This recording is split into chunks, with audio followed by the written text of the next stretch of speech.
বাবা এই তুই ফোনটা রাখ, কি এখানে এসি নেই? প্রচন্ড গরম লাগছে, তারপর আমার মেকআপটা বলে গেল। ও বাবা এমনি হাঁপিয়ে গেছি। তোরা একটুখানি কর না, আমি এখন একটু পারছি না, আমি একটুখানি রেস্ট নিয়ে নিও, প্রচন্ড গরম লাগছে, মেকআপটা বলে যাচ্ছে বাবা। এই খাবার ছাড় তো, পরীক্ষা না খাবার নিয়ে কিছু করেছে, কি হয়েছে নাকি? পরীক্ষা কি? হ্যাঁ রাখতো পর গিয়ে ভাই খেয়ে নিচ্ছিস, দাঁড়া একটু ছবি তুলে। আরে আগে খাই তারপর ছবি তুলবো।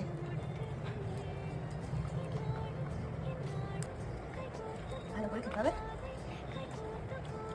কিরে ভালো করে খাচ্ছিস? ভালো করে আর কিছু লাগবে না? এই নে কোল্ড ড্রিঙ্কসটা খা। দিদি আসছি আসছি। হ্যাঁ হ্যাঁ হ্যাঁ সাবধানে যা, সাবধানে যাস, পৌঁছে অবশ্যই জানাবি, ঠিক আছে? রাস্তায় দেখে বার হবি আর জানাবি, ঠিক আছে? আসছি আসছি।